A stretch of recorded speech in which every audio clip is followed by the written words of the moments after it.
Good morning. Today I want to talk about how to use the division sheets that are on the Google hard drive to use in place of our division bead board, which I gave a lesson on earlier. So here's our division bead board that we use in the Montessori, and we use these Skittles to represent people. And then we use our beads to do the counting.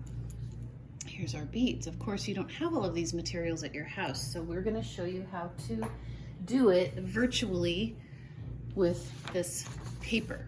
So you can see the paper has at the top row a space for Skittles. Now the Skittles represent how many does one person get, and then we actually put the amount of the dividend onto the paper. We'll be using green lentils for this today.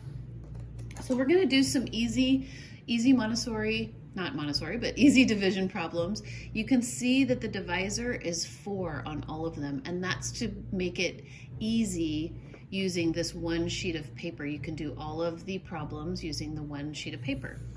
Okay, so let's begin. So here's my paper. I'm going to color in the divisor, which is 4. So I'm going to show that we have 4. Oh, hello, Hobbs. Hobbs wants to know what the green lentils are all about. We're going to color in 4 Skittles to show that our divisor is 4.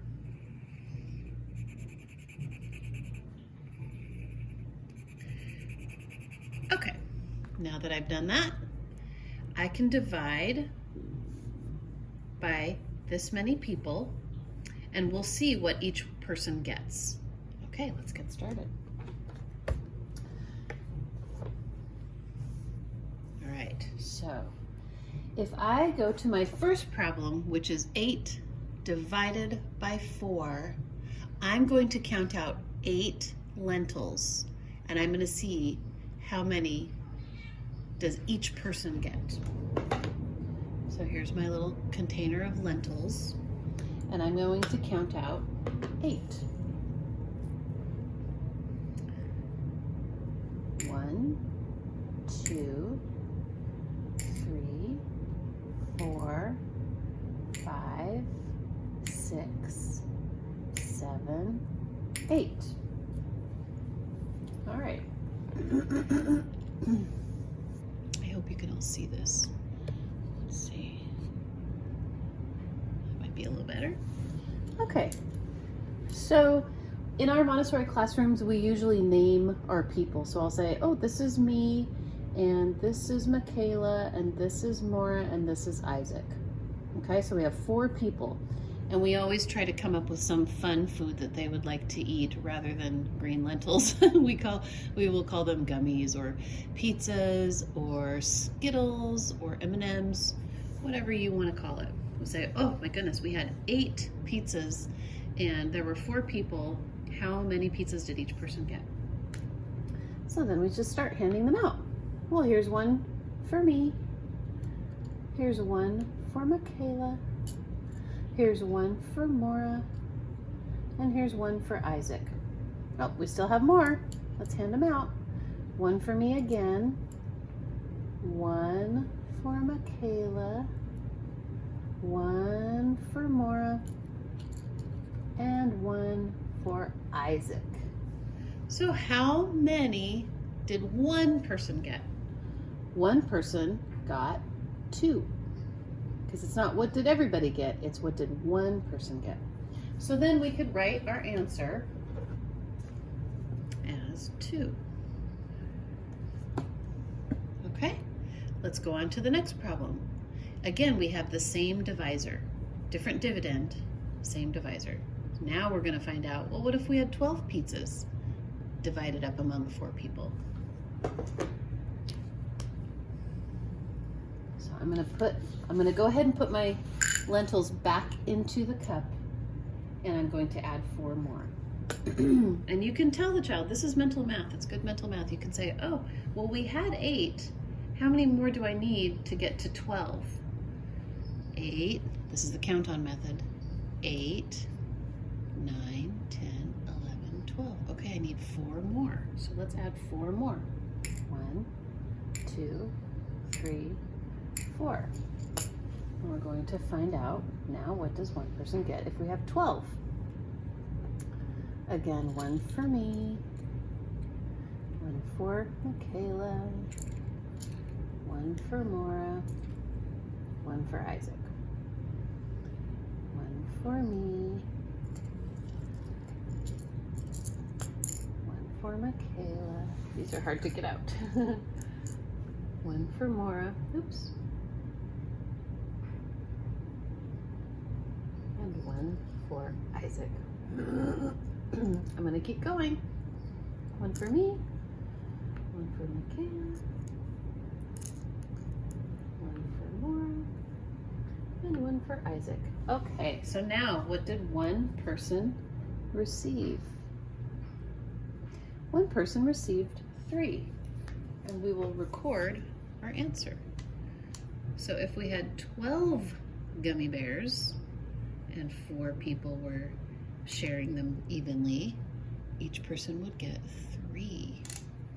And what I like to notice, what I like to call attention to is that, 8 divided by 4 is 2. And what do we know about 2 times 4? Oh, it's 8. 12 divided by 4 is 3. And what do we know about 3 times 4? It's 12. So these are things that we need to be calling attention to create that mathematical mind. Okay, now parents, you've probably noticed that I don't really need to take all of the little split peas and put them back into the cup. If the child has noticed that, oh gosh, I just need to add 4 more, because 12 plus 4, if we look at our next problem, we know 12 plus 4 is 16. Well, that is certainly true. And if the child has made that connection, great, go with it. That's a connection that we want them to make. So I can go to my next problem. I can add 4 more lentils or peas, whatever these are, split peas. And now I do have 16 on the board, and it has made a perfect square. All of my first, second, and third, and fourth graders, of course, should know that 4 by 4 is a perfect square. And so they know that if you have 16, you divide it among 4 people, then each person would receive 4. Again, we're going for that connection. We want them to connect. So therefore, 16 divided by 4 equals 4. Oh, and what do we know? 4 times 4 is 16. Okay, I'm going to continue on. 1, 2, 3, 4. I'm going to add 4 more. And now find out what is 20 divided by 4. 20 divided by 4 will give us the answer 5.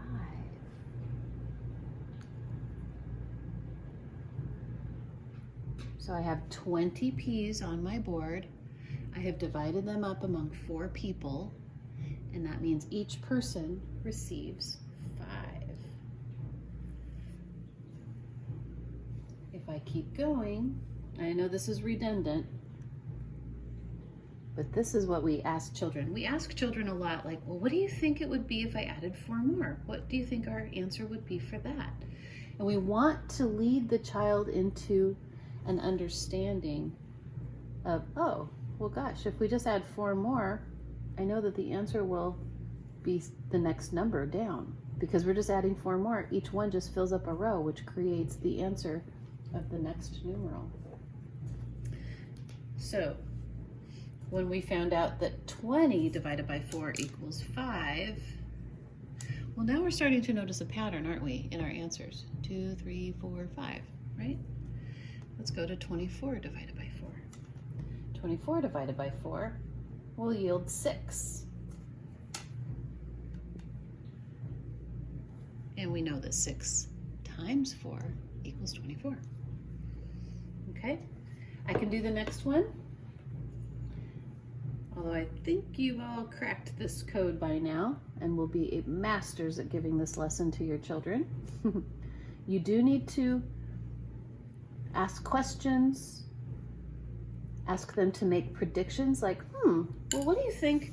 Well, gosh, now that I know that 28 divided by 4 equals 7, what do you think would happen if we added 4 more? Well, 28 plus 4 would be 29, 30, 31, 32.